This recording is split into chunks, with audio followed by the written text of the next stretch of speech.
મારું નામ કુંવરજીભાઈ મોહનભાઈ બાવળિયા। મારું જન્મસ્થળ જસદણ તાલુકાના જનડા ગામે 16/3/1955 મારો જન્મ થયેલો। આ ગામની એ વખતની વસ્તી 700ની એ ગામમાં વસ્તી હતી અને હું 2009માં રાજકોટ લોકસભા મત વિસ્તારમાં પ્રથમ વખત અહીંયા રાજકોટમાં ચૂંટણી લડ્યો। રાજકોટની જનતાએ અને સારા લોકસભા મત વિસ્તારના મારા મતદારોએ મારામાં ભરોસો મૂકીને એક સરળ સાદી અને લોકો વચ્ચે રહેનારી વ્યક્તિ તરીકે સ્વીકારી મને 2009માં હું આ બેઠક ઉપરથી પ્રથમ વખત વિજય થયો। ખાસ કરીને મેં સૌથી વધારે સૌરાષ્ટ્રનો એક પ્રશ્ન હતો કે ખૂબ લાંબા અંતરની એક તો ટ્રેનો નહોતી મળતી અને ખૂબ દૂર જવા માટે અથવા તો ધાર્મિક સ્થળોને જોડતી જે ટ્રેનો નહોતી એના કારણે લોકોની સમસ્યા હતી। એમાં સૌરાષ્ટ્રવાસીઓની માંગણી હતી। એ પ્રથમ વખત મેં 5 નવી ટ્રેનો લાંબા અંતરની અને ધાર્મિક સ્થળોને જોડતી શરૂ કરાવી। ખાસ કરીને જે શિક્ષિત બેરોજગાર યુવાનો છે એના માટે અહીંયા નાના ઉદ્યોગો એક તો એનો વિકાસ થાય અથવા તો ડેવલપ થાય અને એની સાથે સાથે જે ખાસ કરીને પ્રધાનમંત્રીની યોજના છે નાના ઉદ્યોગો ઊભા કરવા માટે બેરોજગાર યુવાનોને તાલીમ વર્ગો શરૂ કરવાની યોજના છે, એની સાથે લોન અને સબસિડી સાથેની જે કેન્દ્ર સરકારની યોજનાઓ છે એ યોજનાઓનો લાભ યુવાનોને મળે અને તાલીમબદ્ધ યુવાનો પોતાના પગભર થાય, રોજગારી મેળવે એ માટે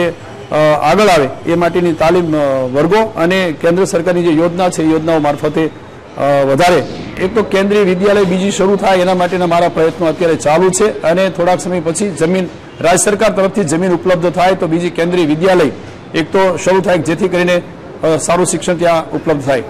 બીજું કેન્દ્ર સરકારની જે મોડેલ સ્કૂલો છે એ સ્કૂલ પણ રાજકોટ શહેરમાં અને ગ્રામ્ય વિસ્તારની અંદર કેન્દ્ર સરકારની પૂરી ગ્રાન્ટથી આપી શકાય છે। જે અત્યારે અમે જસદણ અને વાંકાનેર 2 જગ્યાએ મેં આ મોડેલ સ્કૂલો શરૂ કરાવી છે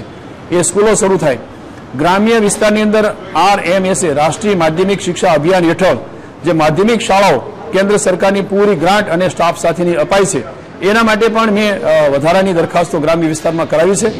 ખાસ કરીને વીજળીનો સવાલ છે ત્યારે એક તો કેન્દ્ર સરકારમાંથી વીજળી માટેની પૂરતી ગ્રાન્ટ રાજ્ય સરકારને આપવામાં આવે છે।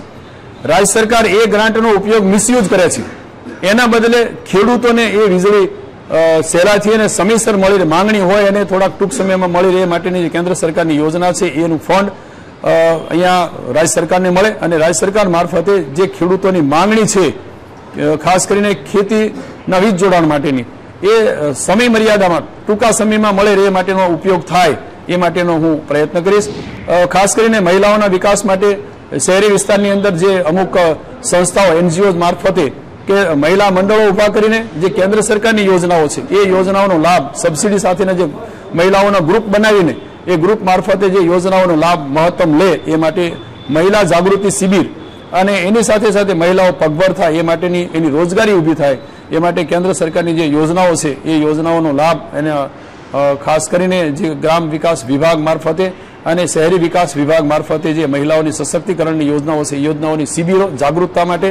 એની લોન સબસિડી સાથેની યોજનાઓનો લાભ મહત્તમ મળે એ માટે મહિલાઓને જાગૃત કરવા માટેના કાર્યક્રમોનું આયોજન કરશું। રાજકોટ લોકસભા મત વિસ્તારના લોકો મને ફરી કામ કરવાનો મોકો આપશે તો હું પ્રથમ વખત ચાલુ આગામી વર્ષમાં જ જે 2-3 મહત્વના સૌરાષ્ટ્રના અને એમાં ખાસ કરીને રાજકોટના વિકાસની થોડું ક્યાંક અટક્યું છે એ 2 મુદ્દાઓ છે। એમાં રાજકોટથી સુરેન્દ્રનગરનો જે ડબલ ટ્રેક રેલવેનો છે એ વારંવાર એકની એક વાત થાય છે, આ મંજૂર થયું છે પણ એની કાર્યવાહી કામગીરી શરૂ થાય એ માટેનું હું કામ કરીને બતાવીશ। એમાં તો ખાસ કરીને જ્યારે હું મારી કામગીરી લોકો જાણે છે પણ એમાં ક્યાંક ખૂટે છે તે એ છે કે હું સવારમાં વહેલી સવારના 6:30 થી જાગીને સવારમાં નાહી ધોઈ ભગવાનને યાદ કરીને હું 6:30 થી 7 વાગે લોકોના પ્રશ્ન માટે હું મારી ઓફિસમાં કામે લાગી જાઉં છું।